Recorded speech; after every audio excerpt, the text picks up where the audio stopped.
Olá, bom dia, gente, bom dia. Bom dia, bom dia. O Giancarlo estava aí com a gente, que legal. Isa, Gabriel, Carol, Pablo, João Vitor, Marina e Edu. Sejam todos bem-vindos à aula de hoje. Galera, bem rapidinho, alguns recados e aí a gente avança, tá? Primeiro, bom, os que foram entregando a primeira redação eu já consegui devolver. Hoje eu devolvo mais um lote, tá? Do que chegou um pouco em cima do laço, e depois ainda um terceiro grupo dos que chegaram bem depois do combinado, tá? E aí até o final de semana tá todo mundo entregue. As redações, elas viram todas juntas, tá? A Magda planilhou elas para melhor organização, né? Para não ficar entregando um que outro. Uma coisa muito importante, claro que eu tive como mapear porque vocês me enviam inbox, eu encaminhei para ela, mas é muito importante por hábito. Alguns de vocês não colocaram nome nas redações e também no, nas provas nas folhas de resposta, gente. Se habituem a colocar nome em tudo que vocês forem fazer. Você tem que entender que prova é um documento oficial, tá? Se é um documento oficial, ele só tem validade de ser nominado, tá? Então, peguem por hábito botar nome, nome. O sujeito me manda uma redação, eu mando para uma corretora, a corretora não tem o nome do sujeito que fez a prova, não tem como ela saber para quem ela vai devolver. Imagina se fosse uma prova normal, tu passaria pelo mesmo perrengue, tá? O mesmo vale para título de redação. Muitos de vocês não botaram o título de redação. E é o que eu sempre digo, para isso as provas simuladas, para isso a redação semanal. Treino é jogo e jogo é guerra. Não vem nessa que treino é treino, na hora eu faço. Então peguem por hábito coisas básicas, é título de redação, nome nas coisas, gabarito ali bem organizado, e apontar a língua estrangeira, esse tipo de coisa vocês têm que pegar por hábito. A entrega da redação vai ser entregue junto com o resultado simulado. Sim, Carol, é a minha ideia. Se ela conseguir entregar ainda hoje, é porque algumas chegaram ontem, só para ela corrigir, tá? Se ela conseguir entregar tudo hoje, eu quero entregar tudo certinho, tudo fechadinho, tá? Bom, o que mais? Muito importante também, recado que eu não posso esquecer. O departamento financeiro entrou em contato com todos vocês e muitos eles pediram dados e alguns não passaram. Então, eu preciso que vocês respondam os dados lá, tem e-mail, nome, etc. Essas coisas, tanto para os online quanto para quem vai nos assistir ao longo do dia ou no final de semana aí. Não deixem de enviar os dados. Depois eu vou chamar inbox, alguns estão com dado faltando. Quem não foi chamado é porque está com os dados tudo em dia. Tá? Mas depois eu vou passar limpo aí, tem que fazer atualização de dados para receber os boletos. Isso aí está travancando a ida de alguns boletos, tá? Ou algum e-mail errado, ou CPF errado, algum dado que não ficou claro ali. Mas depois eu tenho tudo certinho e peço para vocês. Gente, aula passada, eu falei que a gente ia entrar no cara mais complexo da abertura da modernidade. Ele é um ponto de virada, e a gente entrou ali, falou biograficamente dele, né? Mas a gente não entrou no âmago da sua obra, porque de fato ele é um sujeito que ele é um ponto de virada, assim, ele é um, como é que eu posso dizer assim, ele é um marco temporal, tanto que se diz que ele é o precursor do pensamento moderno, né? Então tu olha o tamanho desse cara. Tem dois caras que importam muito para a modernidade, é o Maquiavel e é o Descartes. Não por serem maiores do que os que virão, a gente vai ver no iluminismo, entre outros movimentos agora outros gigantes, mas por serem os caras que realmente eles operam rupturas, né? O Maquiavel na sensação política, né? Todo o espectro de abordagem e análise social política da relação de Estado, tudo aquilo que a gente viu com os gregos era uma noção que se expandiu ali para a Idade Média, que ficou um pouco presa ainda numa moldura de Estado, de sociedade, e o Maquiavel vem e rompe totalmente. A gente viu isso ali, né? De uma maneira abrupta, de uma maneira até mais, como é que eu posso dizer, reta, né? Foi o que a gente percebeu nele. Depois, o Descartes. Descartes é um cara de uma virada, de uma sacada muito absurda. A começar pelo seu comportamento social, acadêmico, né? Ele é o cara que questionava os ensinos da estrutura ainda escolástica, de um ensino retido numa ideia católica da época, né? Ele estudou na França, estudou um pouco na Itália também, né? A gente viu a biografia dele na aula passada, não vou ficar repetindo. Mas qual era a primeira coisa que ele se questionava? Os ensinamentos de Aristóteles. Tem que tomar muito cuidado para questionar Aristóteles.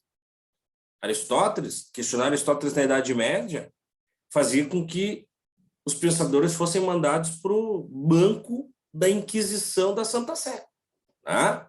Se a gente pegar ali Giordano Bruno, Galileu Galilei, Nicolau Copérnico, eles não só fundaram pensamentos científicos modernos, como eles ficaram dissidentes, né? Contrários ao pensamento de Aristóteles, que era o núcleo da estrutura intelectual da Igreja Católica, da Baixa Idade Média. O filme e o livro homônimo, né? O livro, depois o filme O Nome da Rosa, mostra muito isso, né? A relação com a obra não aristotélica, o risco disso. Bom, o Descartes dizia que algumas passagens do Aristóteles não faziam sentido. O Aristóteles era um gênio, gente. Eu mostrei para vocês ali que o cara criou coisas que vão desde economia física, de matemática, biologia, de história, geografia, de filosofia política, a filosofia epistemológica, de metafísica. Ele era um gênio, mas ele tinha umas pira, ele tinha umas loucuradinhas assim, do tipo, o Aristóteles dizia que a alma estava no coração, o espírito, como é que eu posso dizer assim, a caixa de Pandora do teu espírito estava no coração é um órgão, não metaforicamente falando, como a gente pode dizer que a tua essência está no coração, é uma coisa metafórica, mas ele estava dentro do órgão, do coração mesmo, físico. E a alma era a responsável pela conduta da tua essência, da tua personalidade. Então, se tu comesse o coração do frango, tu poderia ficar que nem uma galinha. O que não faz o mínimo de sentido. Ou do boi, ou qualquer outro tipo de coração. O que não faz o mínimo de sentido. Então, o Descartes diz, como é que a gente está estudando isso? Você já está obsoleto, já deu para ver que não. Mas o Francis Bacon, que é um cara que, né, avançou ali em teorias de indução por eliminação, de coisas mais importantes, nós rejeitamos ele, deixamos ele de lado, como se fosse uma coisa terrível, nós temos que estudar esse cara. E o Epicuro, o Epicuro, que, né, é mais antigo ainda, lá do helenismo, mas superou Aristóteles, mostrou um atomismo bem desenvolvido do Demócrito e tal, nós não vamos estudar átomos, essas coisas. Cara, tá se passando, vai devagar, está muito moderninho. Então os caras deixavam ele meio de lado, até que ele decidiu guindar a sua linha de estudo. Tem um filme do Rossellini, o Rossellini é um cineasta do início do cinema, né, italiano, que fez filme sobre 3 pensadores, quer dizer, talvez ele tenha feito mais, mas que eu lembro agora que tem no YouTube à disposição 3 pensadores filósofos, né? O Sócrates, que o filme é sobre a apologia de Sócrates, o livro do Platão que conta o julgamento dele, né? Então o filme é legal por isso, que conta ali a parte do julgamento, a defesa dele no pleito junto a Ânito, Lícon e Meleto, a eclésia formada, a relação dele com os seus seguidores ali nas horas finais, é bem legal. Não mostra nem a execução e nem a vida pregressa, só o julgamento ali, aqueles dias de tensão. É bem bom. Claro, gente, estou falando de um filme que deve ser dos anos 50, talvez. Tá? É duro assim, pata dura. Tá? Mas é um filme muito denso, porque usa diálogos originais. Tá? E é um filme moderno para a época. Isso é muito importante quando a gente acompanha uma obra, entender o período e o contexto. Né? Eu tenho feito muito esse exercício, assim, de tentar entender algumas obras artísticas, especialmente do cinema, para o período em que foram produzidas. Né? Tem alguns arrojos, assim. Depois, o outro filme dele é do Blaise Pascal, que é um pensador que depois eu vou falar também. Tá? E o René Descartes, o filme do Descartes, né? Que é sobre o discurso do método, do Descartes, que com Meditações é a sua principal obra. É um filme longuíssimo, o filme deve ter 2 horas. Longuíssimo. Arrastado, eu não consegui ver ele em menos do que 3 ou 4 dias. Assim. Ele é denso, não estou aqui para mentir, não. Eu, particularmente, vejo, às vezes, filme, série, muito a conta-gota, assim, né? Eu vejo um pouco, durmo, vejo no outro dia e tal. Isso é meio de... ia bastante, então talvez tu veja tudo num dia, meio Senhor dos Anéis, assim, né? Ele é longão, mas ele é um filme muito parado, porque ele é só filme de diálogos, né?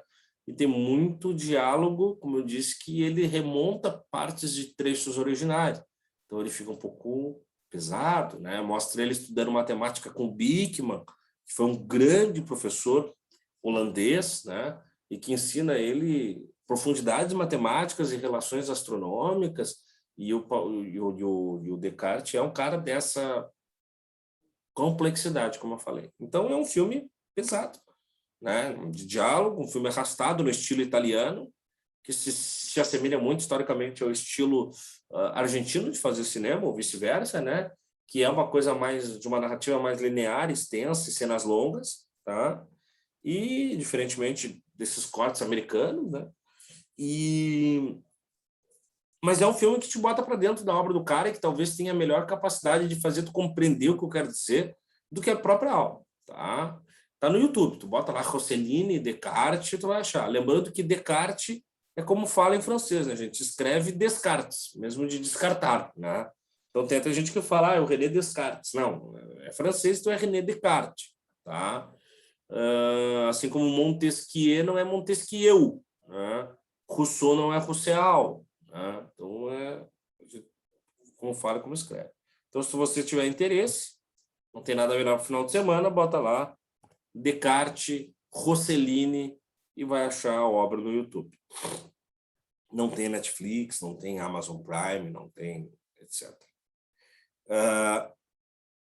Qual é o grande lance? O grande lance é o seguinte, antes de abrir a obra dele de fato e a gente só remontar um pingente da aula passada.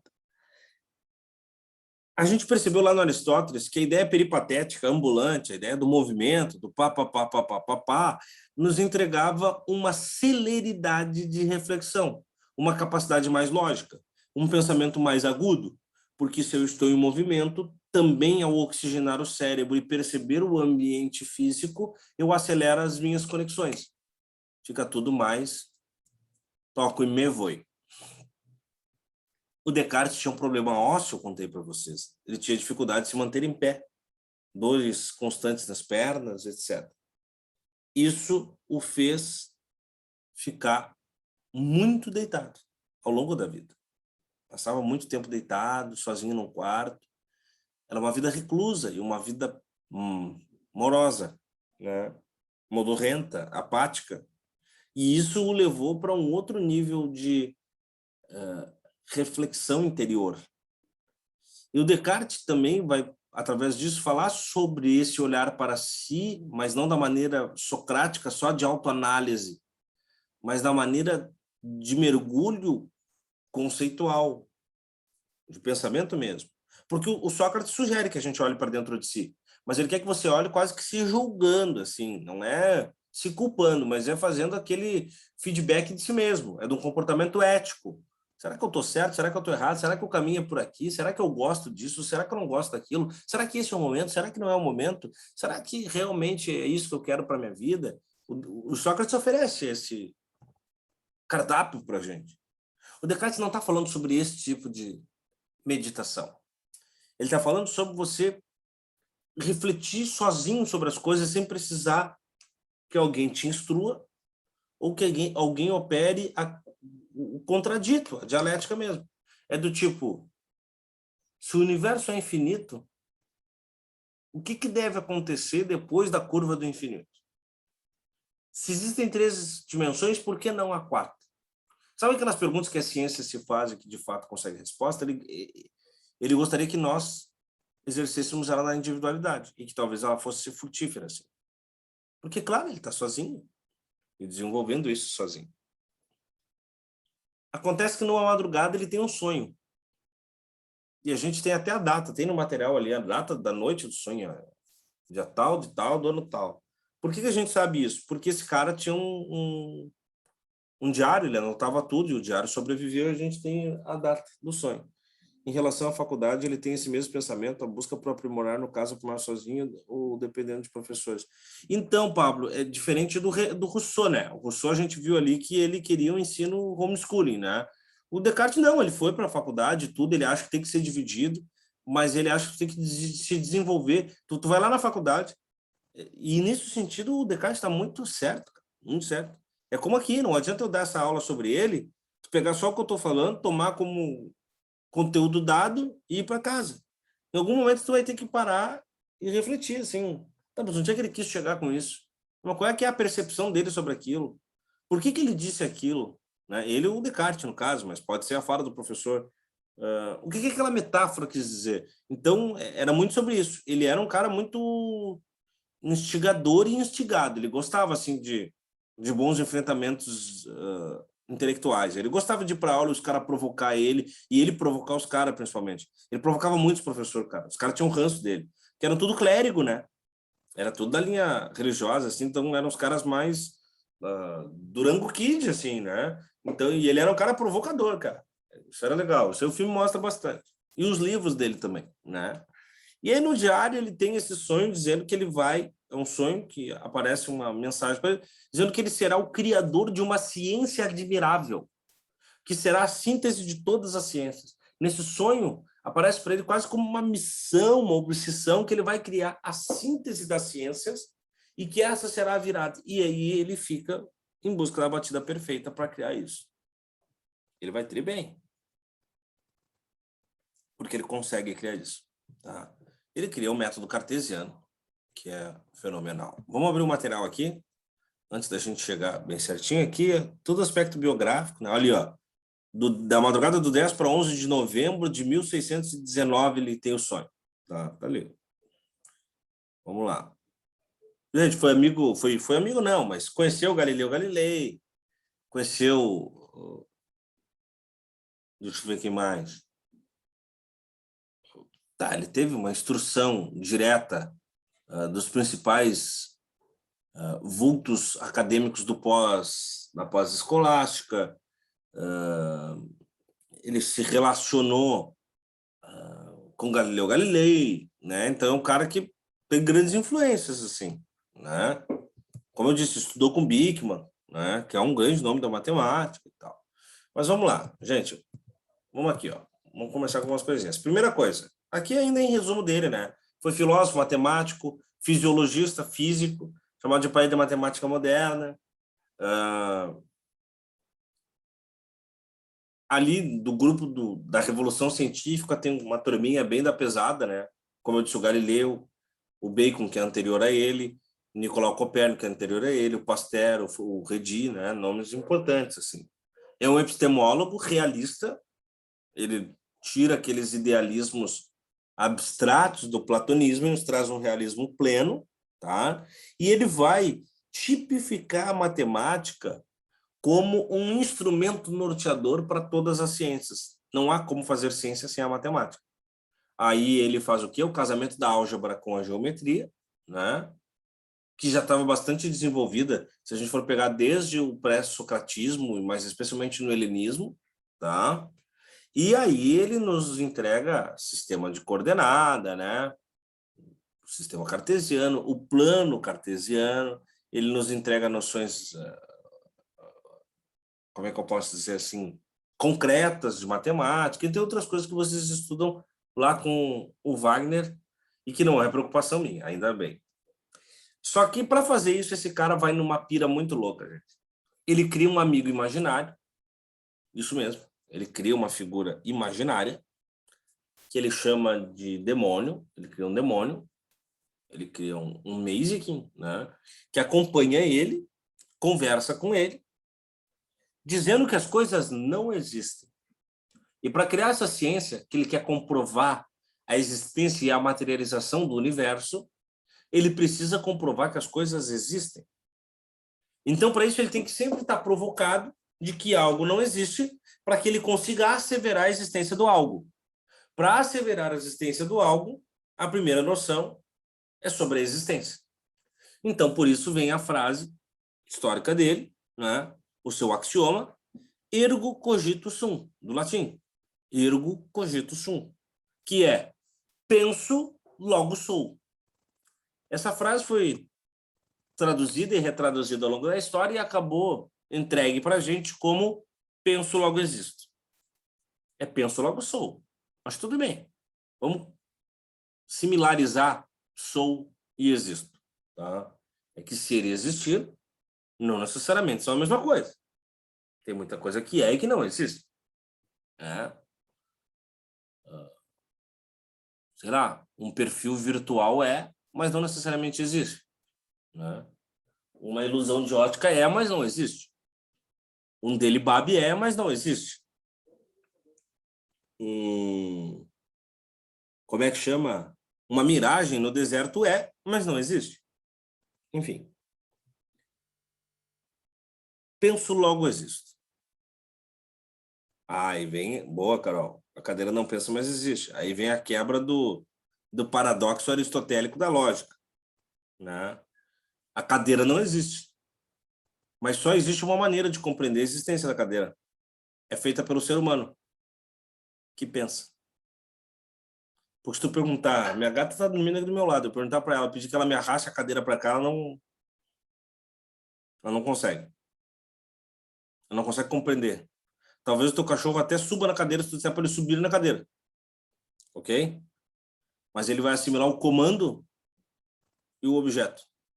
Mas ele não consegue entender a diferença do conceito cadeira para o conceito quadro ou o conceito computador. Tu pode pedir para o teu cachorro trazer a correspondência e ele ser treinado para entender que aquela carta levada por aquele sujeito daquela maneira entregue, o jornal é o objeto a ser carregado para dentro por assimilar que sempre você vai lá e faz esse movimento. Você pode entender que o seu cachorro vai ir no pote da ração todo dia às 10 horas da manhã, porque ele já assimilou que no espaço-tempo entre a última vez que comeu até a próxima vez que comeu, vai dar mais ou menos aquele tempo e o organismo dele vai se preparar para as 10 horas estar no prato mexendo com a pata, ou 7 da manhã, ou quando o organismo dele gritar, esperando que você vá alimentá-lo. Mas ele não consegue compreender o conceito da diferença do pote, do design da cadeira, da função da cama, da importância do carro. Ele não consegue fazer a conceituação. A conceituação sobre as coisas só cabe a quem pensa. E aí, por que a ideia do penso logo existo? Porque para pensar na cadeira, ou para pensar que o meu cachorro não pensa, ou para pensar nessa aula, eu preciso existir. É impossível pensar em algo se eu não sou algo, se eu não existo, se eu não estou no mundo. Por isso vem a expressão pós-moderna de inteligência artificial. Aí vem a grande discussão normativa da inteligência artificial. Ela quebra o axioma de Descartes ou ela prova que Descartes estava errado? Porque se a inteligência artificial não existe e pensa, então não é preciso existir para pensar. Mas se a inteligência artificial precisa existir para pensar, e somente seres humanos existem para pensar, então a inteligência artificial tem um caráter e um fundamento humanoide. E aí o grande temor dos filmes sci-fi da pós-modernidade e da modernidade, das máquinas dominando os homens. O Eu, Robô, a Revolução das Máquinas, entre outros. Mas a inteligência artificial não pensa por algum comando? Depende, Júlia. Tem algumas que são comandadas e programadas, e depois elas assumem funções de natureza própria, que é o grande medo que eu particularmente tenho de máquinas. Tá? Os caras estavam falando de uma máquina, de um robô, um androide criado agora no Japão, com promessas de entrega para 2025, 2030, que ele emula sensações e sentimentos humanos. Então, quer dizer, é óbvio que ele vai ser programado para isso, mas como é que ele vai acertar a medição dessa relação? Saca?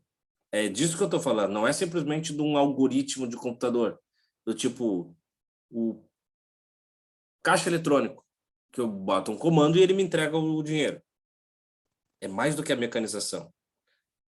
É isso. O robô que corta cabelo. Como é que ele vai saber a medição certa de que o meu corte que eu quero é aquele ali? Então, ele vai ter que ir além do algoritmo programado, ele vai precisar ter algum tipo de tempero, saca? Tem um jogo de videogame, cara. Eu tenho esse jogo, eu só não lembro o nome. Detroit. Detroit. Se alguém conhece, pode até me confirmar. Ele te deixa bem pirado, assim. É isso aí, já. Ele te deixa bem pirado sobre, enfim, um futuro cibernético da humanidade, assim. Ele te deixa bem pirado. Primeiro que ele é muito realista, assim, de tu ver texturizadas as coisas. Ela vai pensando sozinha depois de programada, que nem aquelas caixinhas não sou um robô. A máquina sabe que tu não é um robô só pelo teu movimento do mouse. Aqueles negócios de selecionar todas as imagens que tem semáforo é só para ensinar o computador a reconhecer as coisas de trânsito, porque o Google quer fazer um carro que dirige sozinho. O Android deu até entrevista para um jornal e fez piada com o Exterminador do Futuro. Porra, isso aí eu não sabia. Nenhuma dessas duas coisas aí. Tu vê, essa semana mesmo, Carol, eu entrei, eu fui baixar aquele tal... Você tem que baixar um aplicativo do governo, gov.br, para criar uma senha para entrar no aplicativo do SUS, Conect SUS, para baixar o teu PDF do passaporte vacinal lá, né, das tuas vacinas, para tu apresentar nos lugares. Tipo, domingo eu vou narrar no estádio, tem que ter isso, né? O computador me pediu essa parada aí, né? Aperte onde tem faixa de segurança, semáforo, ponte, e realmente são só coisas ligadas à ambiência automotora, né? E eu não sabia que era para isso. Tu vê como é que são as coisas, né? No caso, nós estamos servindo de laboratório, né? Para superação de nós mesmos. E essa do Android é o que me assusta, entendeu? É isso, me deixa bastante aflito, assim. Tem isso dos carros, tanto que tu pode ver que em várias fotos são fotos ruins, assim, da qualidade baixa. Uhum. É justamente para que o computador já comece a juntar dados, porque a inteligência artificial é isso, ela vai juntando dados a partir do que tu fornece. Que nem tu pesquisar no Google uma imagem e aí aparece tipo assim, gato, né? Aí aparecem imagens similares ao que tu pesquisou. Se tu clicar nas imagens, tu tá dizendo pro computador que aquela imagem tá certa com a tua pesquisa. E por isso que hoje as pesquisas de imagens são bem melhores do que antigamente. Pô, que troço de louco, cara. E aí tem até um negócio de ética para te criar, tipo, inteligência artificial, desse negócio de não se voltar contra, sabe? Uhum. A humanidade. Aí é um É. código de ética. Mas aí vem a revolução das máquinas, né? É disso que eu temo, É. né? Tipo, alguns filmes mostram muito bem isso, assim, tem o Eu, Robô é um bom exemplo, e tem o outro aquele, como é que era o AI, inteligência artificial, né? Isso é bem tenso. E tem o outro que é... com o Joaquin Phoenix, que ele se apaixona pela voz de comando, tipo a Siri da vida, assim, que é Scarlett Johansson e tal. Esqueci o nome, mas é muito, muito bom Não também. é Clube da Compra de Dallas? Não, é Her o nome Her, dela. Her, Her, Her. O Clube de Compra Dallas é do cowboy com AIDS, né? Que se apaixona É, por... não, tá, Né? confundi real. O Her, isso. Com o Joaquin Phoenix é a Olivia Wilde e a Scarlett Johansson só em voz, né? Não era ela, era uma outra mulher que fez toda a voz, depois eles botaram na pós-produção toda a troca, eles queriam uma voz mais sedutora, né? Daí tu imagina, o cara se apaixona por uma voz, né? E não que isso não tenha acontecido muito na história da humanidade, tá? mas é uma voz de um computador, é uma voz da Alexa, entende? E o cara se apaixona, né? Então é uma coisa de... E tem sensações, sentimentos, emoções. Então, isso é bem legal. Agora a CCR está colocando fibra ótica aqui na BR porque os caras estão querendo que no futuro os caminhões não precisem de motorista. Olha isso, cara. Bah, tá louco? Aí chega até a me deixar um pouco preocupado, assim, se vocês querem saber. Tá? Mas é uma coisa que nós temos que pensar a respeito. Por quê? Porque pensamos. Então esse é o lance do Descartes. Penso, logo existo. Tá aqui, ó. As suas duas principais obras, as mais famosinhas, né? O Discurso do Método, que é onde ele nos se apresenta para a gente, assim, esses elementos, e o Meditações. Tá? O nome do livro é Meditações sobre Filosofia primeiro, mas é Meditações. Se tu botar Meditações, tu acha. Tá? O Discurso do Método eu tinha em algum canto aqui. O Meditações eu não tenho. Tá? Vamos entrar na parada. Vamos entender, então, o que é a tal da metodologia que Descartes usa para criar uma simbiose científica que justifique as coisas existirem. São 4 passos. Pode anotar aí. Evidência, análise, síntese e controle. Evidência, análise, síntese e controle. Nesta ordem. Evidência, análise, síntese e controle. Pode anotar. Evidência, análise, síntese e controle.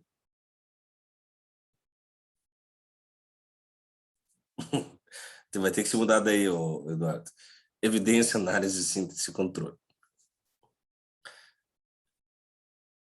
Eu vou tentar simplificar um pouco para a gente não ficar rodeando muito em volta do conteúdo abstrato cartesiano, mas vamos lá. A primeira coisa que nós temos que ter em mente é a evidência. Tá? Nada é... O que é o Marco Aurélio? Não sei o que é o Marco Aurélio. Depois me explica aí, João. Nada é real se não tiver evidências do real. Como é que vocês sabem que... Ah, tá, perfeito, sim. Ah, isso é muito comum, tá? Por quê? Porque o Marco Aurélio imperador, ele era estoico, tá? O Marco Aurélio era estoico. Os estoicos falam da apatheia, que é um estado de meditação, de certa forma. O Descartes tem um livro chamado Meditações que fala sobre isso. Depois, se a gente pegar o Schopenhauer, ele vai trazer uma conexão com a filosofia oriental e vai nos propor meditações como, ou a meditação como a busca pelo estado do nirvana, né? Que é o apogeu do encontro de si mesmo, que é budista. Então, tem muito desses repetecos, sim, e não é à toa, tá? Não é ponto sem nó. Mas vamos lá. Como é que vocês sabem que esta xícara existe? Como vocês sabem que ela está aqui? Que não é uma ilusão de ótica? Porque tu vê, Carol. Mas quando eu vejo o remo entrar na água, eu vejo ele se quebrar em 2 no espelho d'água, e ele não está quebrado. Então, os meus olhos podem me trair? Podem. Então, eu tenho que ter mais evidências de que ele existe. Porque quando eu vejo o cara com uma faca na mão, cheia de sangue, e um corpo caído, imediatamente eu concebo a ideia de que esse cara assassinou aquela pessoa, pelo menos a feriu, a golpeou. Mas Pode ele ser pode estar tentando considerado como salvar. objeto raiz? Hã? Pode ser considerado como objeto raiz para existir? Tipo um armário. Um armário não existe se não for todo complementado pelas partes dele. Que daí veio da madeira. E a madeira existe. Algo assim. Entendi o que tu quis dizer. Tudo aquilo que vem da instância primeira da natureza, chamado de matéria-prima. Isso. Tá, mas luz elétrica, ela só vem se completa por filamentos e a concepção de carga, isso e aquilo. Ela existe ou não existe? Ela existe com um conjunto de tudo isso. Uhum. Então as coisas só existem quando é somatório, mas aí não precisa então da matéria primeira? Ou precisa sempre da soma de matéria? A Isa diz, existe porque é concreto. porque eu estou tocando, no caso a xícara. Então a Carol falou de olhar, a Isa falou de tocar. Já são 2 elementos empíricos. A função, Edu, vamos pensar em algo.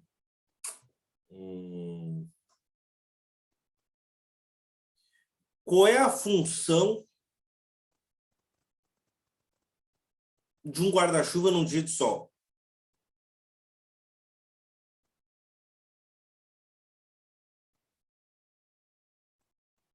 Se proteger do sol, aí não seria o guarda-sol? Então vamos lá. Qual é a função de nadadeiras no deserto?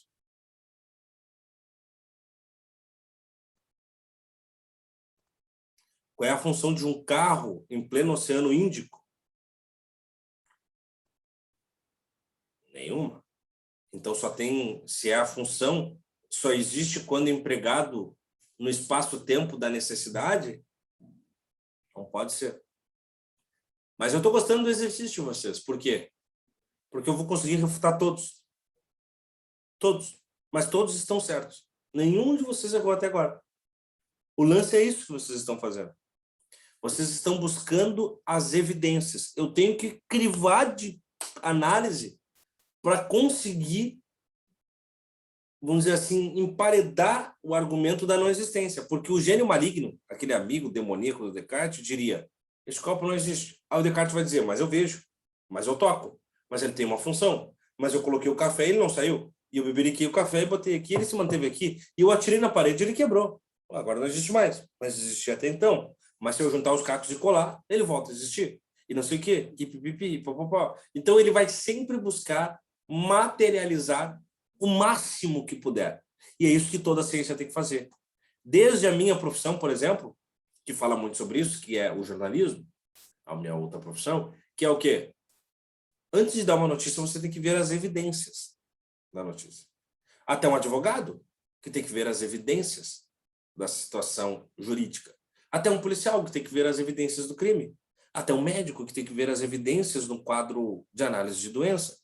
Até um engenheiro, que tem que ver as evidências da possibilidade da construção daquilo. Até, e aí nós podemos ir longe, o motorista, que tem que ver a evidência de que aquele endereço que você pediu é possível de ser traçado e se há um caminho melhor e tal. Tudo é passível e carente da evidência. Também tem coisa que existe, mas não tem como pegar, tipo uma sensação, aí fica confuso. Boa, Edu. Mas me diz uma sensação aí. Me diz uma qualquer.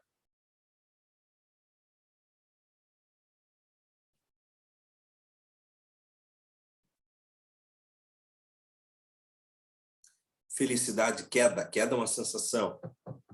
A queda pode ser explicada pela física. Tu sente que vai cair, tá? Aquele friozinho na barriga, assim, tipo em sonho. Mas vamos lá, felicidade. Eu consigo conceituar a felicidade, Edu. Eu consigo dizer que a felicidade é o contrário da tristeza, eu consigo dizer que a felicidade é um estado de prazer, eu consigo inclusive, cientificamente, dizer quais os elementos bioquímicos do meu corpo vão trabalhar e vão ebulir com a chegada da felicidade.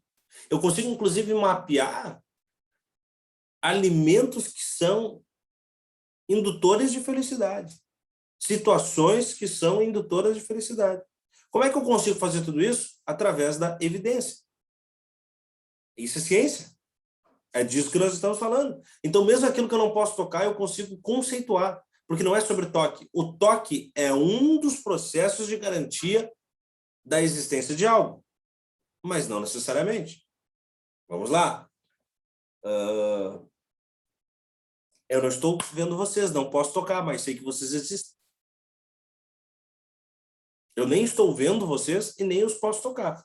Não estamos próximos fisicamente. Mas sei que existem. Por outras evidências.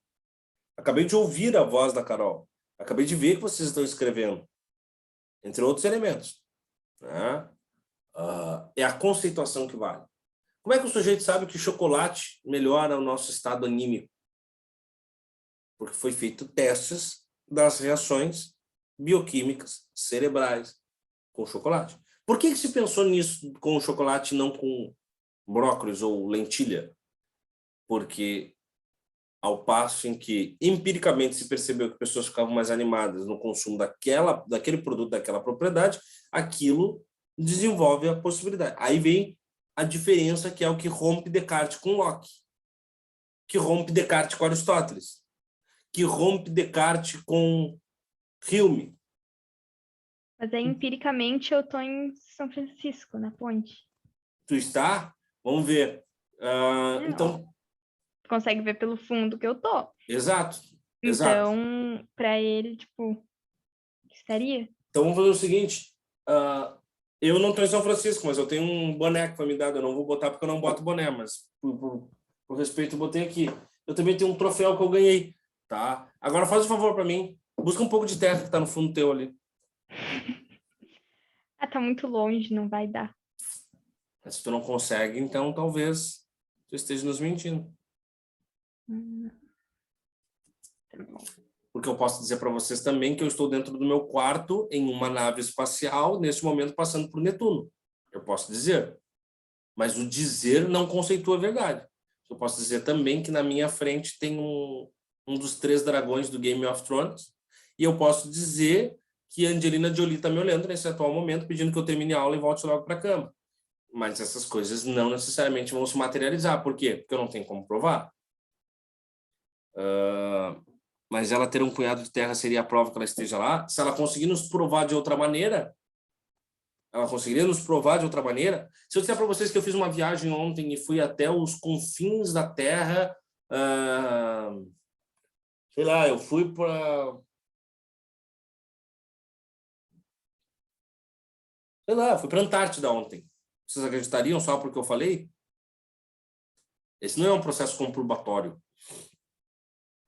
Eu fui longe dessa aula de judeu. Eu falei que era pesado. Tu vai pedir foto, mas eu posso fazer o que tu fez. Eu posso manipular uma foto. E talvez com mais elementos manipuladores.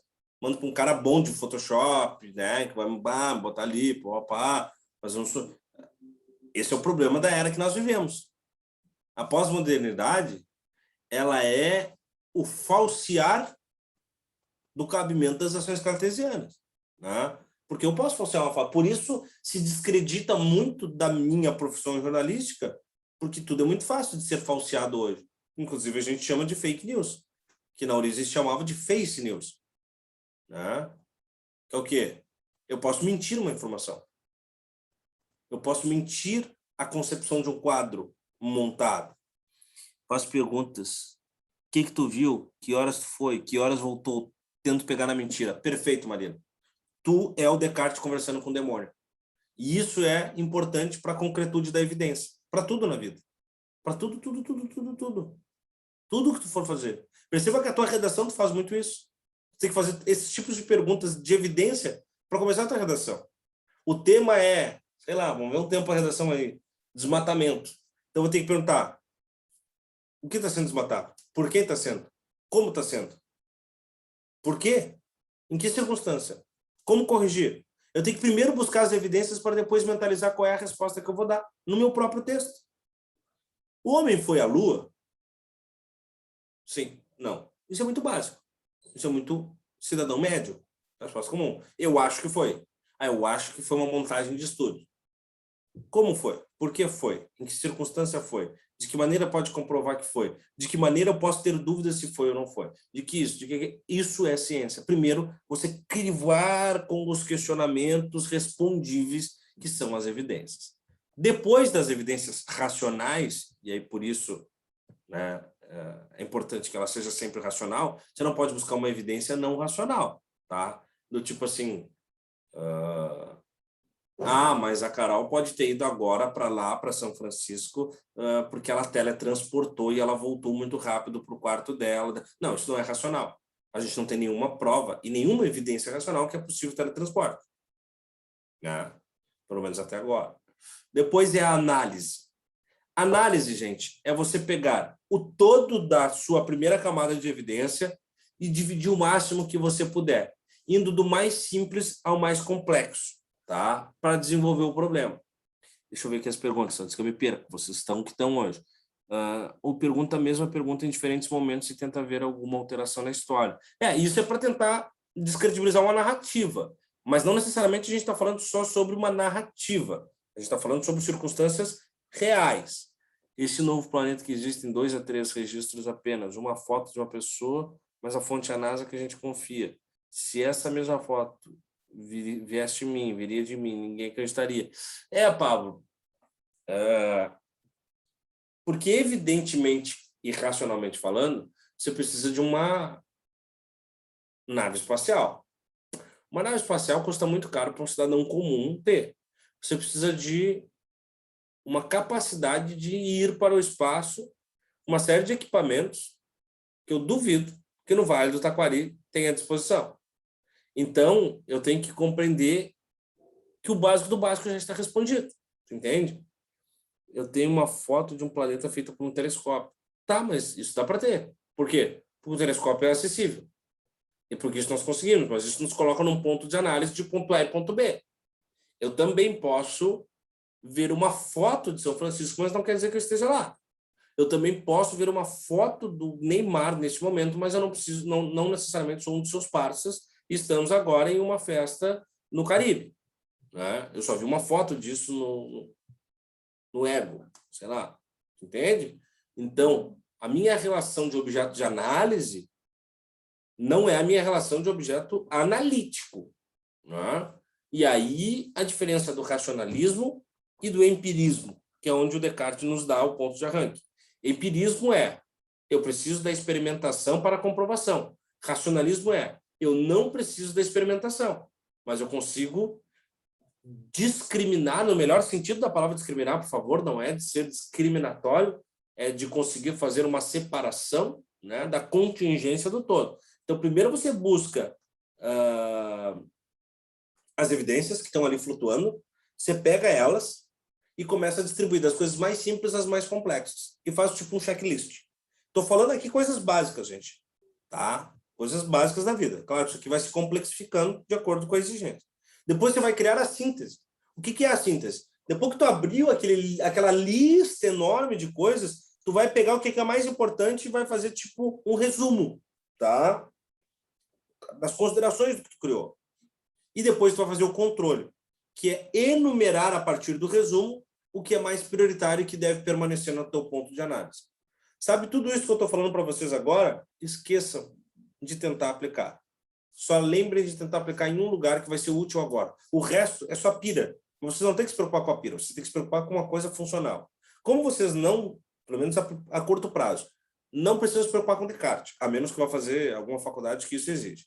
Como vocês não precisam se preocupar com a NASA, como vocês não precisam se preocupar com o teletransporte ou robô nem nada, mas tem uma coisa que vocês precisam se preocupar. Prova de redação. E na prova de redação, eu estou dizendo que se você aplicar este método cartesiano, você fica muito perto de uma prova muito madura. Tá? Que é o quê? Primeiro, a evidência racional. A prova me pergunta alguma coisa, me provoca. Então, eu tenho que ter a evidência racional de que eu tenho alguma ou algumas respostas para aquilo. Depois, então, eu vou criar um desdobramento a partir disso. Né? Vou criar ali uma série de elementos que eu vou colocando, que é talvez a minha argumentação. Então, vamos lá, a evidência racional vai aparecer no escopo total da obra.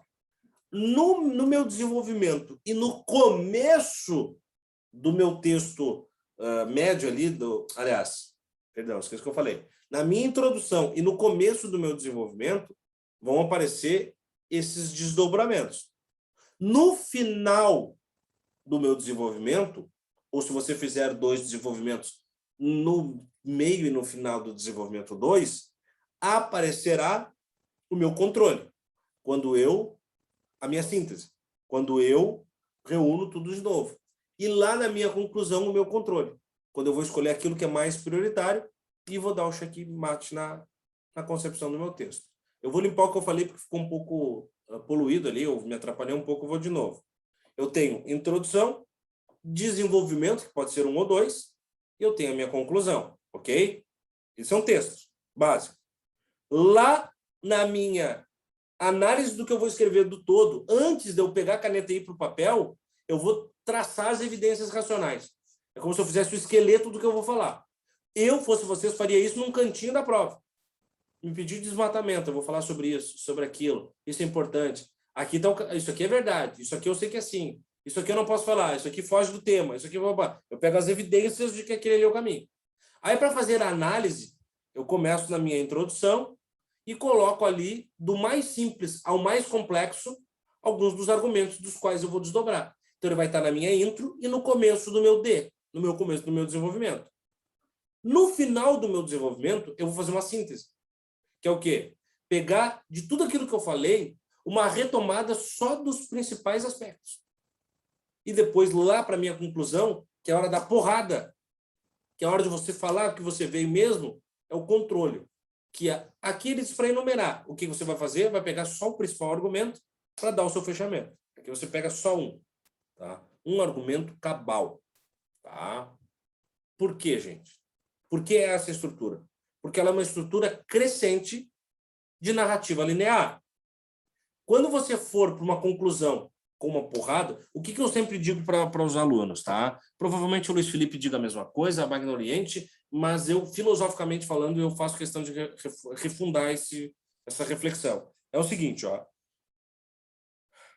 Na vida, a primeira impressão é a que fica, né? Na correção de uma prova de texto, que é uma redação, a última impressão é a que fica. Porque a última coisa que o cara vai ler que vai dar a sensação de que o teu texto está agradável ou não, está concreto ou não, está maduro ou não, e que vai inspirar a tua nota. Então, se o teu fechamento for animalão, ele pode fazer com que o cara seja um pouco mais leve com alguns vacilos técnicos ao longo do texto. Então, guarda o teu controle, a tua paulada boa para o final do texto. O final do teu texto tem que dizer a que tu veio e fazer com que tudo que tu falou antes faça sentido numa síntese muito grande, numa reunião muito aguda do teu pensamento e com um clima de grande finale. É como se tu fosse ler aquele texto para uma grande plateia e quando tu termina a leitura, as pessoas têm que te aplaudir. Tu não pode terminar a tua redação e todo mundo ficar te olhando e cri, né, bolinha de feno, e tu tem que falar, galera, acabou meu texto. Ah, legal, tava muito bom, bacana. Não, tem que terminar e todo mundo entender que terminou. Tu tá dando um discurso. Olha o nome da obra dele, né? O discurso do método. Tu tá dando um discurso. Ele tem que ser crescente. Antes de dar um discurso, antes de apresentar um trabalho na faculdade ou no colégio, eu penso, né? As evidências racionais. É por aqui que a gente vai, combina com o grupo ou contigo sozinho mesmo, né? Eu vou por aqui, vou montar. Na montagem do slide, né? Eu vou começar por aqui, por ali. Aí eu começo com uma introdução, um detalhezinho. Aí eu vou complexificando até que no final eu dou o pen. É simples assim. Só que o que eu estou dizendo para vocês é para fazer na redação. Se preocupa com isso. Só que, gente, esse slide que eu apresentei para vocês, os caras usam para descobrir um planeta. Os caras usam para elaborar uma cor na fábrica que vai fazer a camiseta que tu usa. Os caras usam para fabricar uma casa. A gente usa para desenvolver um texto, a gente usa para analisar um crime, a gente usa para criar uma outra coisa, um outro objeto. A gente usa para tudo na vida, usa aqueles 4 passos. Evidência, síntese, controle, análise, síntese e controle. Então, quer dizer, tudo para criar um remédio. Imagina o que é um remédio. Primeira coisa, eu tenho que ter evidência de que aquela fórmula vá resolver aquela doença. Pô, eu tenho que ter uma análise. Pá, isso, pá, aquilo, isso não pode, isso aqui faz mal, o efeito colateral é tal, é aceitável. Pô, eu tenho um remédio para curar gripe, mas o efeito colateral é você talvez morra. Não, então não dá. Então eu tenho um efeito que sei lá, cura sinusite, como eu tô agora, dá para ver que eu tô bem fanhoso, né? Eu tô há muitos dias com a sinusite ferrenha, né? Mas eu tomo um remédio que talvez, sei lá, me dê dor de cabeça. Tá, uma dor de cabeça é aceitável. Ah, mas vou tomar um remédio que me cai os cabelos. Não é aceitável. Então, eu tenho que ver os efeitos colaterais de um remédio, né?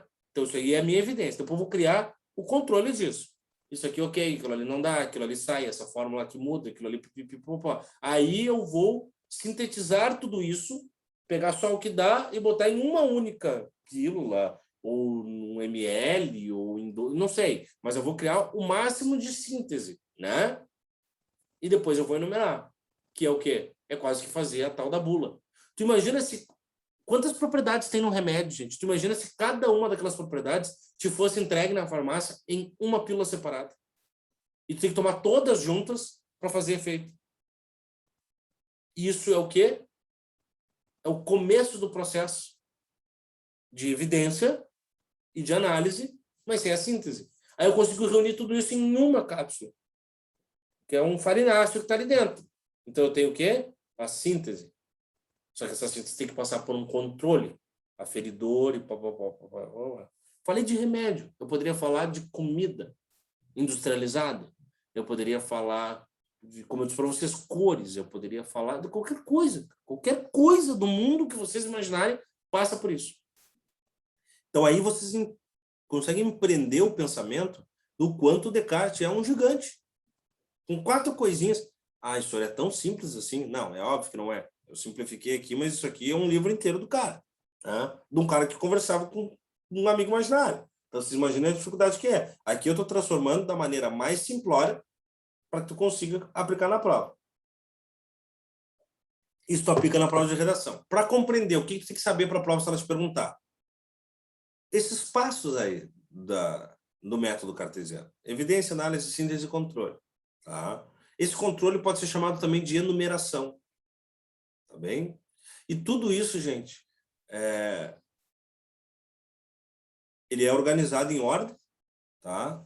É do A para o D, sempre em ordem, nunca dá para alterar a ordem. E se a prova não te perguntar sobre isso, vai te perguntar qual é o papel disso. E é realmente isso. É a comprovação da realidade. É a comprovação da existência. É a concretude e a materialização das coisas. Em cima disso, tem alguns elementos aqui importantes que vocês tomem nota. Esse primeiro foi a última questão sobre Descartes na prova. A dúvida metódica é a certeza fundamental. Também caiu 2 anos seguidos na Federal de Santa Catarina. Tá? O que é? Gente, REMP não, né? Como eu disse para vocês, por vezes eu estou um pouco embriagado. Mas é rompe com o aristotelismo e a escolástica. O que ele está querendo dizer? O aristotelismo institui a dúvida metódica. E a escolástica também, mas não necessariamente a certeza fundamental. Do que ele está falando, senhor? Esses caras são mais filosóficos a ponto de... Porque o Descartes é um filósofo, mas ele é, acima de tudo, um cientista. Aristóteles e os caras da escolástica, os professores do medievo, eles são mais filosóficos. Então, eles são mais caras das dúvidas, das perguntas, dos questionamentos, mas nem tudo precisa de resposta, ou respostas que não se sustentem são aceitáveis. Eu preciso que toda dúvida tenha uma resposta. E essa resposta precisa ter uma certeza. E essa certeza precisa ser fundamentada. Sabe o que jamais você poderia dizer para o Descartes? É porque é. Por que a coisa é assim? É porque é. É a resposta que às vezes a gente dá impaciente para a criança ou quando a gente não quer desdobrar. Por que tu pensa assim, Carol? Ah, porque eu penso. Não. Não. Essa não é uma certeza fundamental. Ela não tem fundamento. É porque é porque eu quero, é porque eu sou assim. Tu precisa conseguir fundamentar as tuas noções sobre algo. Porque sim não é resposta. É a Olha, Marina, o que tu fez agora é uma tatuagem cartesiana.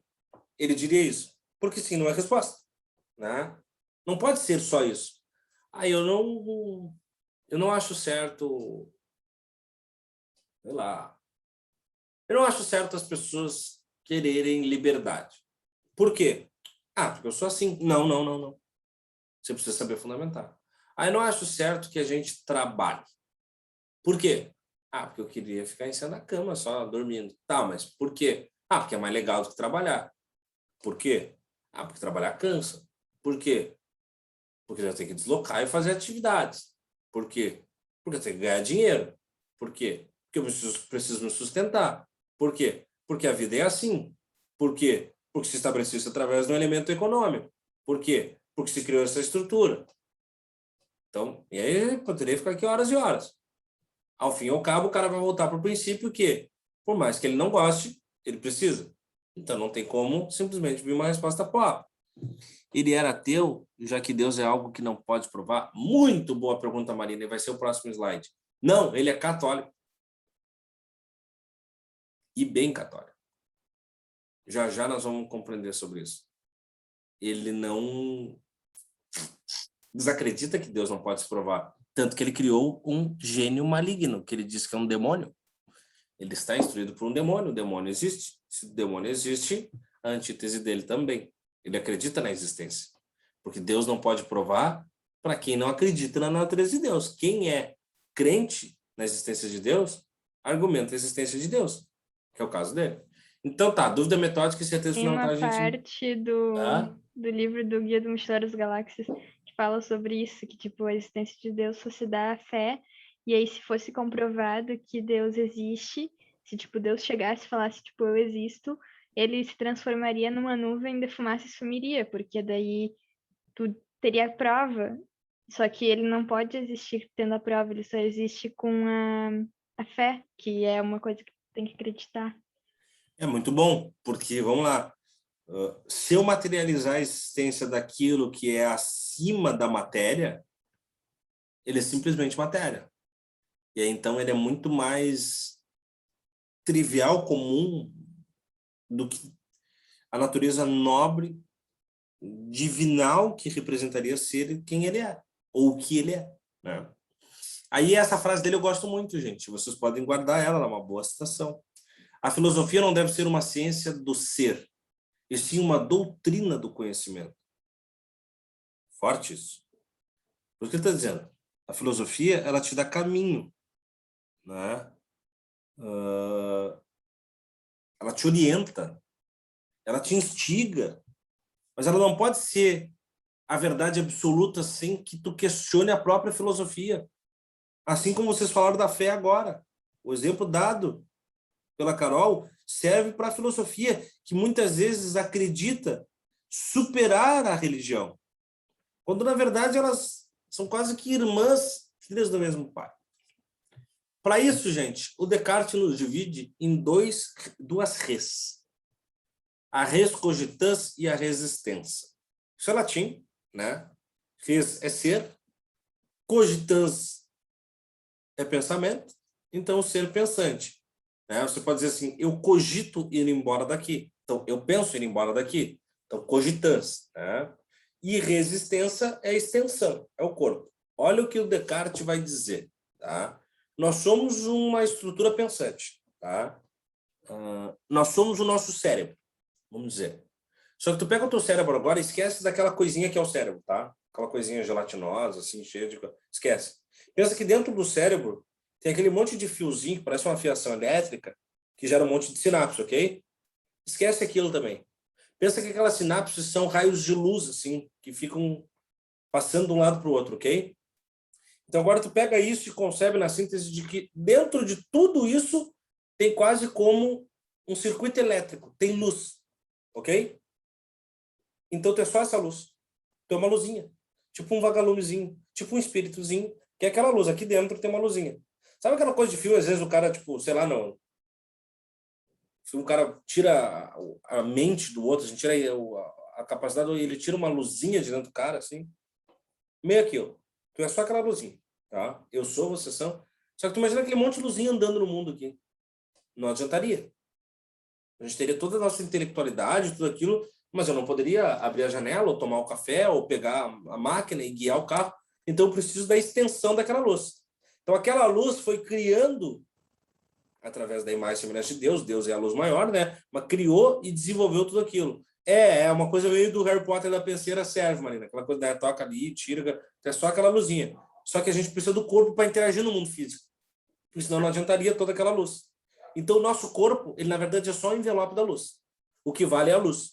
Por isso que aquelas frases, né? O que vale é o que tu pensa, é o teu conhecimento. Isso ninguém te tira. Tu pode ter um monte de coisa, mas todas as coisas são desnecessárias. O Stephen Hawking tinha um corpo inoperante, gente. Era um corpo completamente dispensável. Mas a luzinha dele era foda. Ele não precisava do corpo. O bicho nem falava, não mexia. O bicho não fazia nada. Mas era um gênio. Sei lá, o cara pode ser intelectualmente muito distribuído e não ter uma série de completudes físicas.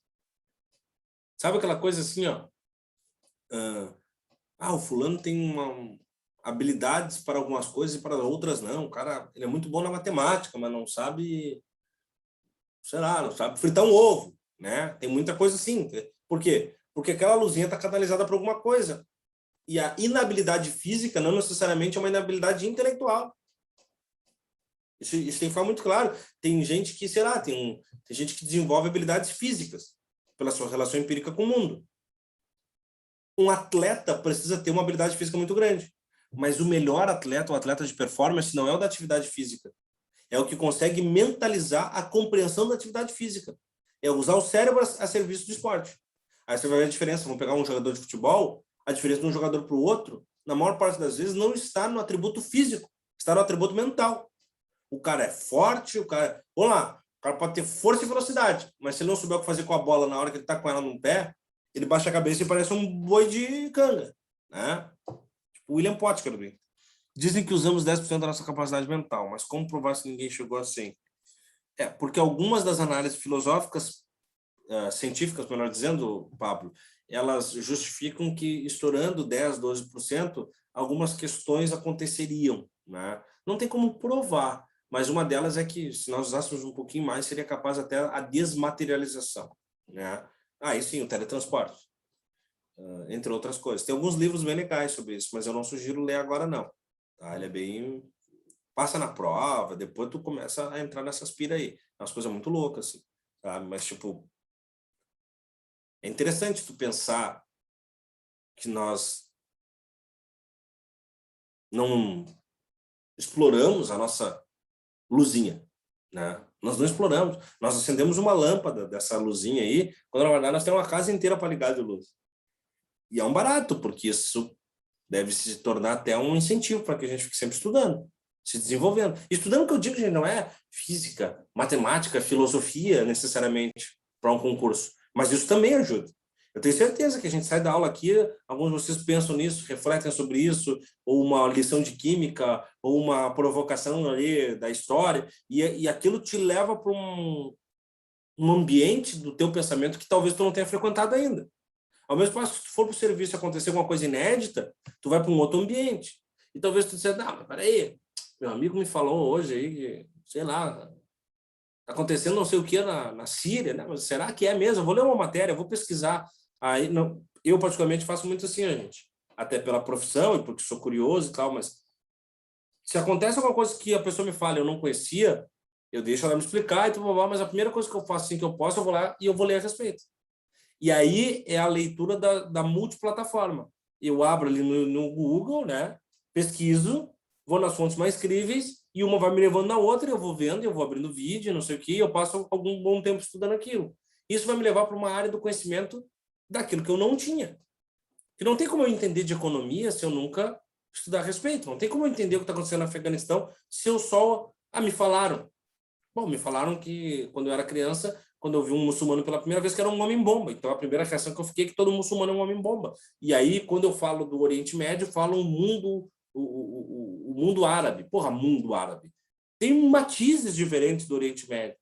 Eu não posso resumir tudo. Ou a África como um continente, como se fosse a mesma coisa, etc. Né? Por mais que tu esqueça que tu já armazenou algo, será mais fácil do que nunca ter visto. Com certeza, Gabriel. Que nem memória muscular. Também, mesma coisa. Isso aí. Entende? E aí tem um pouco do empirismo a serviço do racionalismo. Tá, entendemos o res cogitans e o resistência. Nós somos a luzinha, o corpo é o envelope.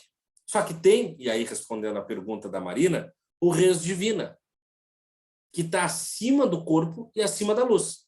Que é o quê? Que é Deus. Que é uma substância eterna, perfeita e infinita, que pensa por si só e é independente. Né? Olha a frase dele. Não devemos buscar o conhecimento no ser nem em Deus, mas sim orientá-los pelas capacidades humanas, principalmente pela racionalidade. Deus te fez, te concebeu, te botou no mundo. Ele não vai bater uma varinha do Harry Potter na tua cabeça e te fazer racional. Não vai. Ele te fez com a capacidade de e com o envelope para interagir no mundo. Tu vai precisar buscar isso. E aqui ele cria o biombo de pessoas que são mais desenvolvidas do que as outras. De eras que são mais desenvolvidas do que as outras. É preciso buscar o tal do conhecimento. Através do quê? De racionalidade. Não é possível buscar o conhecimento num universo, numa atividade que não seja racional.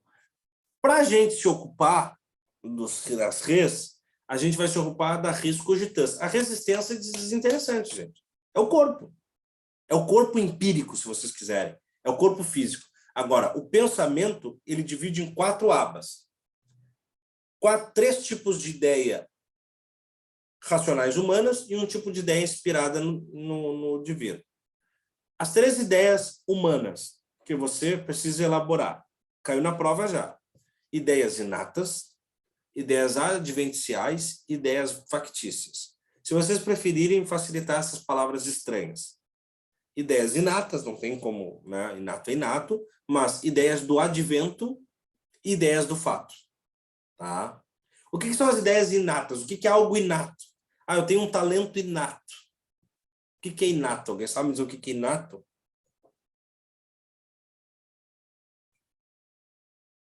Inato. Seria algo não alcançado, não atingiu ainda? Quase. É algo que está adormecido em mim, está em mim. O inato é em mim. Eu tenho um talento inato. Eu toco violão, sendo que eu nunca estudei violão. Eu tenho um talento inato. Desde que eu comecei, desde que eu era criança, eu chutava a bola, e aí viu que eu chutava bem, e aí eu crescia, e eu dou só golaço, velho, só no ângulo. Entendeu? É isso, da natureza, veio comigo. Entendeu? Eu tenho algo que é meu, natureza é da minha concepção. Então, o inato é aquilo que está comigo. Nasceu junto. Então, nós temos ideias inatas. Tá? Quer ver uma ideia inata? Instinto de sobrevivência. Ninguém precisa me falar quando o perigo chega e eu busco me socorrer. É inato. Quando eu sinto um perigo, eu sinto que está caindo o prédio, eu arrasto o corpo para o lado. É inato. Não é o sensor aranha. É inato. Aí vem as ideias do advento. Advento é o quê? A ideia de construir algo, né? Tipo, quando eu falo de uma tecnologia, é um advento, né? Depois do advento da máquina de escrever, nunca mais escrevemos uma carta. Depois do advento do computador, nunca mais usamos a máquina de escrever, né? Então, o advento é o que vem de fora. Isso nos desenvolve também, né? As coisas que a gente criou, que o homem foi criando, faz com que tu pense diferente. Tipo as leis. As leis são adventos. São criações de outros homens, outros seres humanos, que nos fazem ter ideias e refletir sobre a importância das leis e a fragilidade das leis. Né? Vídeo dia de ontem. Vídeo dia de ontem, que é um dia que denotou muitas fragilidades na lei brasileira. E as ideias do fato, que nem nasceram comigo e nem outros me inspiraram. Eu é quem crio. Essa aula pode ser um advento? Pode, Marina, como pode ser um fato, né? Como algumas coisas que ela despertou é inata. Tem coisas que tu pensou aí que já estava dentro de ti, que tu só não tinha refletido. Tem coisas que eu te emprestei aqui, ou que outros colegas te emprestaram, que, eu nunca tinha visto por aqui. Mas já que tu falou, agora eu vejo assim. E tem coisas que tu vai pensar o seguinte, não, eu não concordo com esse caminho que ele falou aí, eu não sei se é por aí não, mas eu acho que é por aqui, por aqui, por ali. Aí tu criou. Então são os 3 tipos de possibilidade. Sou porque sou o produto da soma de outro, e sou porque construo através do meu entendimento do outro. É os 3 tipos de chegada na ideia. E aí tem a 4ª, que vai para um outro lado, que não tem nada a ver com essa coisa mais epistemológica, ela é muito mais metafísica, que é a ideia de Deus. Deus é uma substância que é inata como a ideia, porque ele diz que Deus está com você desde que você nasce, porque afinal de contas ele que te fez, porque é uma substância infinita, eterna, imutável, onisciente, onipotente, independente, né? E que todos nós, todas as coisas foram criadas a partir dele, e aí a frase importante, se vocês quiserem anotar, Deus é subjetivo e objetivo ao mesmo tempo. É a única coisa que é subjetiva e objetiva ao mesmo tempo. O resto, ou é subjetivo, ou é objetivo. Então, Deus é inato, advencial e factício. Tá? Por quê? Porque é Deus, né, gente? A estrutura do penso logo existo. Cogito ergo sum. O gênio maligno pode tentar me fazer acreditar em coisas falsas. Não existe nada que eu não possa ter certeza. Eu tenho que tentar buscar certeza. Mas quando eu digo que eu sou alguma coisa, é porque eu existo. Então, eu sou o Tiago. Para conceber a ideia de que eu sou o Tiago, Para pensar nisso, eu preciso existir. O gênio maligno pode tentar me fazer acreditar que eu não existo, como o Tiago, mas quando ele tenta me convencer, ele está conversando comigo, dentro da minha cabeça. Logo, eu criei o gênio. Logo, eu preciso existir para criar um gênio que tenta me provar que eu não existo. Então, se eu penso, logo eu existo. É meio fumado, mas acho que deu para entender, né? Quando eu crio algo na minha cabeça, é a grande prova de que eu existo. Inclusive, criar algo que tenta provar que eu não existo. Se eu concebo a ideia de que Deus não existe, e segundo a minha crença foi Deus quem criou o universo e todas as coisas, para pensar que ele não existe, eu preciso existir. Só que se somos filhos de Deus e criados a partir dele, e ele nos deu livre-arbítrio, eu só acredito que ele não existe, ou seja, o ateísmo só existe porque Deus existe. Essa é a relação cartesiana de Deus. E aí, respondendo a tua pergunta original, mano, para pensar na não existência, somente através da existência. Então, se eu penso que Deus não existe, é a partir da sua existência. Se eu penso que ETs não existem, é porque existem. O não justifica o sim no paradoxo da existência. Eu já vou responder a pergunta ali só para a gente fechar, que está acabando a aula. Eu não posso deixar de dar a moral cartesiana. Essa aqui não costuma cair na prova. Ele cai com sua epistemologia. Aqui é sua ética. Mas ele é um cara bem regradinho pela Igreja Católica e ele tem 4 elementos que são primordiais. Ele tem muitas, né, de moral, mas esses 4 são os que mais chamam a atenção, assim, né? Primeira coisa, olha só. Para você ser um sujeito moral, seja obediente às leis e aos costumes do seu país. Respeite a religião e a tradição do próprio país. Então, se tu vem de um país nórdico que tem lá a religião politeísta viking, seja assim, não tenta mudar. Agora, se tu vai te mudar para os Estados Unidos e lá os caras são ortodoxos, seja ortodoxo. Agora, se tu vai te mudar para, sei lá, para a Itália, lá o catolicismo monoteísta pungente, também. Ah, mas na cultura viking dá para matar alguém, mas na Itália não dá. Tu tem que te adequar e respeitar as características locais, em legislaturas e em teor religioso. Isso ajeita o sujeito no espaço-tempo que ele vive. Seja sempre eficiente em tudo que tu for fazer. Firme e capaz de resolver e de se propor a fazer. Ou seja, seja proativo, socialmente falando, racionalmente falando. O sujeito proativo é o sujeito que oferece para a sociedade resultado. Tá? É o famoso faz por ti porque ninguém vai fazer. Outra coisa, adoro essa. Vitória sobre si mesmo e não sobre o destino. É mais fácil transformar e mudar os próprios desejos do que a ordem do mundo. É mais ou menos assim, ó, cuida do teu rabinho e não do rabinho do colega. É mais ou menos isso que o Descartes está falando. Resolve a tua vida. Esquece a vida do outro. Não tenta achar que também a tua vida vai se alterar lá na frente. A gente faz planos a longo prazo. Mas o que a gente tem que fazer agora, sempre, é adequar a nossa... Opa, que susto que eu tomei, a janela fechou sozinha. É adequar a nossa realidade para o contexto. Do tipo assim, gente, eu queria muito agora estar, sabe onde? Na Grécia. Mas eu não posso, não tenho nem dinheiro. Fechou sozinha, Gabriel. Eu não tenho dinheiro, eu não tenho tempo e eu não tenho nem por que ir para lá agora. Então eu não vou ficar preocupado com isso como se isso fosse a ausência de algo. Me falta um pedaço da minha felicidade porque eu não posso estar lá. Não. Eu tenho que compreender o contexto, a realidade e mudar as minhas motivações no curto prazo. Isso vai valer muito para alguns de vocês, para algumas tomadas de decisões. Assim. Alguns de vocês querem muito algo. Vamos pegar a questão do vestibular. Eu quero muito passar, por isso que eu estou fazendo um cursinho. Tá, mas e se eu não passar? A gente tem que cogitar isso. E não é o fim do mundo. Porque às vezes parece que vocês estão vivendo para a batalha final, assim, o endgame, né? Então, a prova é o Thanos, assim, vocês vão lutar contra o Thanos, aí ou vocês vão morrer na batalha ou vocês vão sair vencedor. Ou tu é o Tony Stark ou tu é o Capitão América. Não, mano. Tu vai fazer o exame, se der, deu, Aí tu vai entrar na universidade e vai começar uma nova etapa. Tá, e se não der?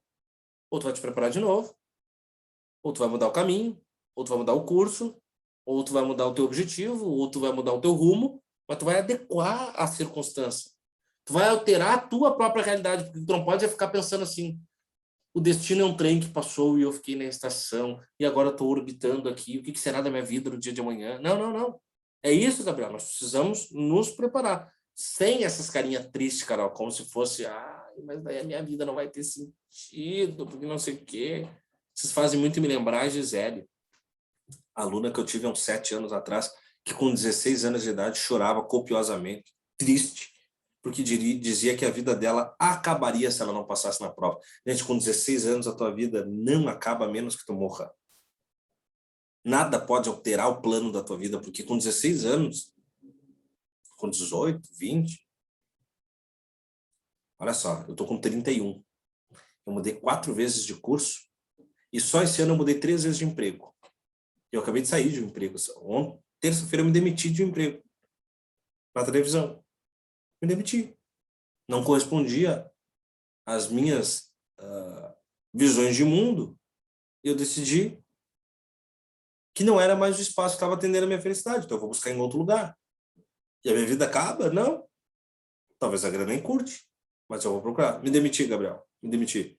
Não me sinto saudável estando em um ambiente em que se abre, jornalisticamente falando, socialmente falando, ideologicamente falando, se abre diálogo com o absurdo. Os caras estavam forçando que eu entrevistasse caras que dizem que nunca teve ditadura no Brasil e que os militares têm que tomar o poder e que o nordestino não pode chegar ao governo e que me obrigaram a entrevistar Osmar Terra e Luiz Carlos Reis, que para mim são inimigos da República, né? E tentaram criar dentro da emissora uma fake news contra o governador do estado, que é inimigo público da emissora, e queriam que eu desse no ar e eu me neguei a dar e o clima ficou ruim, então eu preferi sair, né? Eu achei muito nocivo o ambiente.